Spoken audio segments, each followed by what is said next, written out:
মিথ্যা বারবার বললে সেটা সত্যির মতো শোনায়, আর সত্যি বারবার বললে সেটা মিথ্যার মতো শোনায়। এই মুহূর্তে মনে করতে পারছি না যে কথাটা কে বলেছে।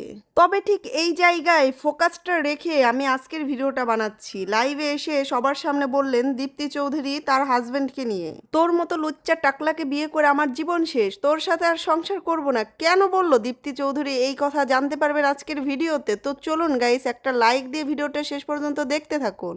জানা যায় ডক্টর মুস্তাক ইবনে আইয়ুবের এটা তৃতীয় বিয়ে, আর তিনি তার আগের দুই বিয়ের কথা সম্পূর্ণ গোপন রেখে বিবাহ বন্ধনে আবদ্ধ হয়েছেন চ্যানেল আইয়ের উপস্থাপিকা দীপ্তি চৌধুরীর সাথে।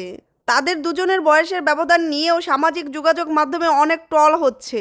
কারণ হিসাবে উল্লেখ করা হয় যে ডক্টর মুস্তাক 1997 সালে এসএসসি পাশ করেছেন, আর দীপ্তি চৌধুরী 2003 সালে জন্মগ্রহণ করেছেন। হেই গাইজ, বয়সের ব্যবধান কতটা মারাত্মক বুঝতে পারছেন তো আপনারা। ডক্টর যখন বিয়ের বয়স তখন দীপ্তি চৌধুরী হপায় জন্মগ্রহণ করেছেন।